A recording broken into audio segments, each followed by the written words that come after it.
This is YouTube Vids back again with my second list video, but this time my list is based on a famous Christmas cartoon that myself and millions of others see every year. After years of watching the cartoon Frosty the Snowman from 1969, I've seen things over the years that I stretch my head about, and I finally decided to make a video about it. This video isn't just about things that don't make sense, but I also cover animation flubs and other oddities. Beware that once you see this video, you may never see the cartoon the same way again, but you'll have some neat things you can share with other people. I now present to you my list of 21 odd things in Frosty the Snowman. Number 1. When the evil magician's hat blows away and Karen puts it on Frosty's head, he comes to life. However, immediately afterwards, a gust of wind blows the hat off Frosty's head and turns him back into a regular snowman. The issue with this is that of all the things that happen later in the cartoon, the hat is never removed from Frosty as easily. An example would be when Frosty helps Karen escape the evil magician by sliding through the snow at a fast pace. Number 2. There are two boys with different color sweaters who look identical and even have the same voice in most scenes. The main differences between the boys is that one has red hair, a red sweater, and green shoes, while the other has brown hair, a vomit colored sweater, the best way to describe it, and brown shoes. These two boys will be a focus in the coming animation flubs. In the very first animation flub in the cartoon, the boy with the brown hair is seen arguing with the magician about taking the hat back. In between continued statements, suddenly the boy with the red hair is finishing the thoughts of the other. I believe this to be an animation flub because it doesn't make sense really to have one boy finish the other's thoughts. Number 3. Similar to the previous animation flub, in this one the brown-haired boy is saying they don't care what grown-ups say, shaking his head. In the next scene, however, the red-haired boy has his arms up and is finishing the thought by saying they did know Frosty came to life. Again, it doesn't make sense for a completely different character to finish the other character's thoughts. Number 4. While the evil magician is walking through town, the rabbit, Hocus Pocus, runs off with his hat. The evil magician is seen walking with just a wreath on his head and even lifts it to address a lady walking by. If the rabbit jumped off his head as shown, how did the evil magician not notice right away? Secondly, how would the evil magician not notice his head starting to get cold right away, as the top hat would provide more cover and warmth than a wreath? Number 5. A snowman that just came to life is very aware of his abilities. When Frosty comes to life again, he begins to talk about everything he can do, including speak words, juggle, sweep, and count. Specifically with the counting, Frosty starts to count 1, 2, 3, 4, 5, 9, 6, 8, and he realizes he can only count to 5.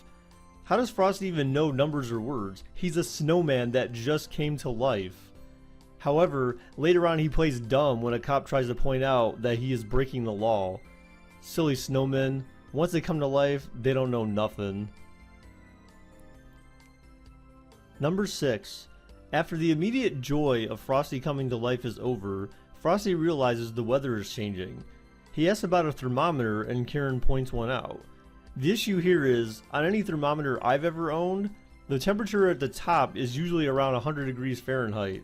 Looking at the animated thermometer in the cartoon, it literally goes from 32 degrees to about 90 degrees in a matter of seconds.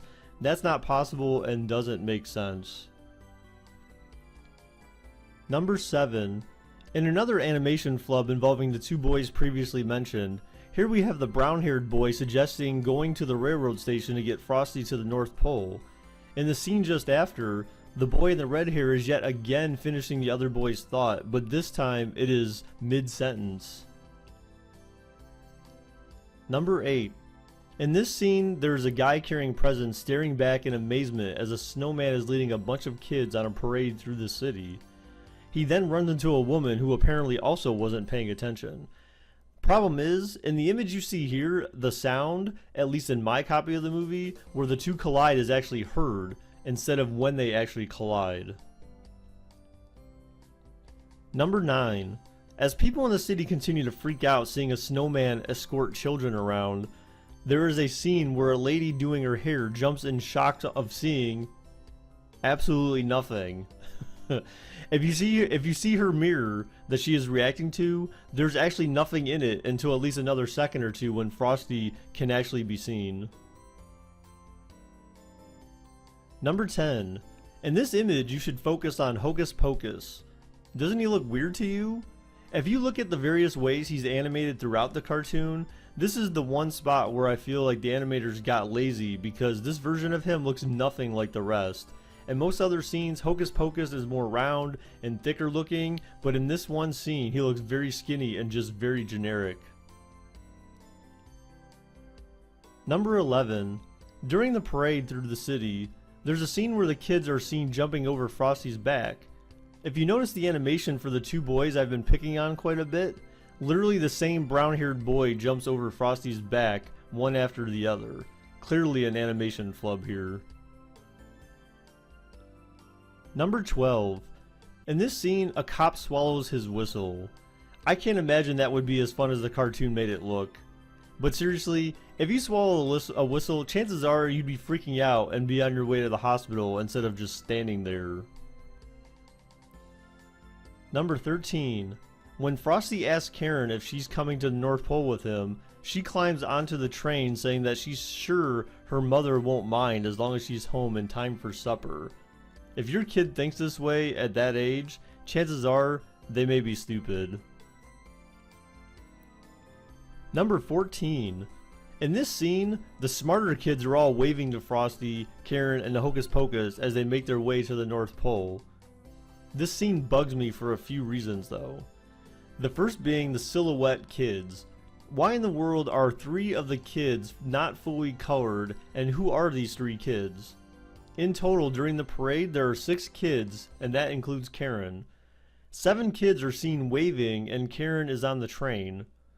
Even if the silhouettes are of other people, why isn't the kid with the blue shirt not even represented here, and why even bother introducing more people here? Lastly, notice how the animation for the girl in pink is way different compared to how she is presented in the beginning of the cartoon. Number 15. In this scene, the narrator explains how Frosty wants to get Karen off of the train because she was getting cold. So then, when the freight train stopped to let an express train of Christmas travelers pass... Wait, what? If you look at the image here, the express train of travelers actually passes behind the freight train, not in front of it. So, the freight train did not stop to let travelers pass. Number 16. Don't jump from moving trains, kids. After Frosty and Karen got off the train, and the train can be seen moving away at a good speed, the evil magician decides to jump from the train, and somehow he survives after bouncing down a hill, slamming into a tree, and almost being speared to death by falling icicles. Number 17. Hocus Pocus called upon the woodland animals to help build a fire for Karen. I don't know too many animals that can build fires, do you? Number 18. This evil magician has crazy lung power. He literally blew out a campfire in one breath. Number 19. After Frosty melts in the greenhouse, a flashback segment begins reliving some of the highlights of Frosty's life that day. However, in the scene where the kids are jumping over his back in the city, they show the brown-haired boy jump first and then Karen. In actuality, Karen was the first to jump because she was in the first in line behind Frosty. Number 20. After Santa rescues Karen and Frosty and they drop Karen off back at home, they actually drop her off on the roof of the house with seemingly no way down for her. And finally, number 21. Why does Santa only have 4 reindeer for his sleigh? We all know there are 9 of them. Thank you for watching my video, and I hope you enjoyed my list. Be sure to show your support by subscribing to me and leaving a like on the video. Happy holidays and Merry Christmas.